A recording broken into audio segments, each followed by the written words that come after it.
రాలేదు.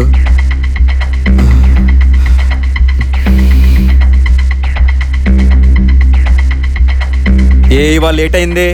Exams time కదా, extra క్లాసులు తీసుకుంటున్నారు కాలేజ్లో, అందుకే లేట్ అయింది. సరే వెళ్ళు. ఎగ్జామ్స్ టైం కదా, లేట్ అవుతూ ఉంటుంది ఇంకా.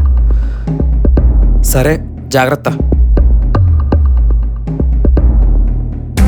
ఆఫ్టర్ ఆల్ నిన్న కాక మన పరిచయమైన వాడి కోసం అన్నీ నాకే అబద్ధం చెప్తుందా?